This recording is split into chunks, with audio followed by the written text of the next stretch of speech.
Naik, lagi nulis tiba-tiba saya dengar ada suara laki-laki ngomongnya, "Dilas dok."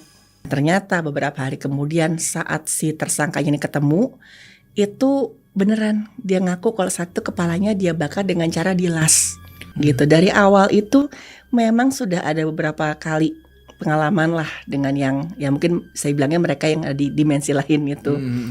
Itu contohnya itu waktu pernah ada satu kasus cukup besar. Itu sebelumnya waktu saya lagi menuju ke tempat kerja saya, kan saya naik taksi. Saya lagi naik taksi itu tiba-tiba di dalam taksi itu kok ada bau kayak angus, kayak bau kebakar. Bau angus. Tapi kok baunya beda, bukan kayak kabel, bukan kayak apa. Saya sempat tanya ke supirnya, ini kok ada bau kebakar apa ya gitu. Supirnya taksinya juga nyium baunya. Kita sempat berhenti di pinggiran gitu, dicek mesinnya nggak ada apa-apa, nggak ada yang kebakar, nggak ada yang rusak atau gimana. Tapi yang saya rasa kok baunya agak beda ya, nggak kayak benda tapi kayak mungkin kayak daging kebakar gitu sih. Ya kan beda ya baunya ya. Udah terus habis itu saya diantar sampai tempat kerja dan ternyata hari itu memang ada kasus pembunuhan disertai mutilasi.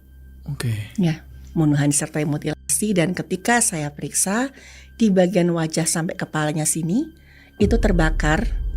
Dan baunya itu persis dengan bau yang saya cium saat di taksi. Dan emang bagian wajah itu saya kan penasaran banget. Ini kenapa kok cuma bagian kepala sama wajahnya aja yang terbakar sampai sebegininya.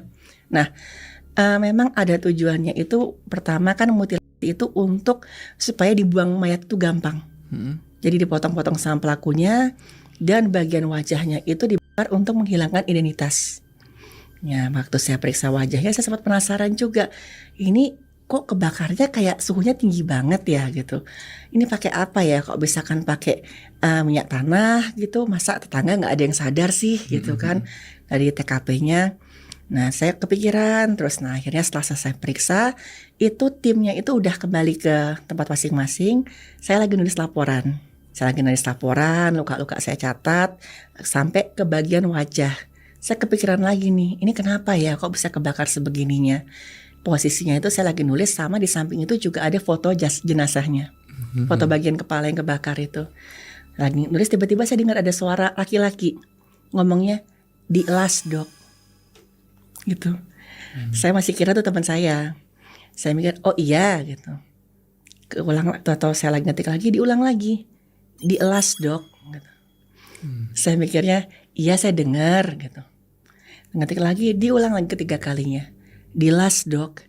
Iya saya udah dengar, saya nengok nggak ada siapa-siapa, saya sendirian.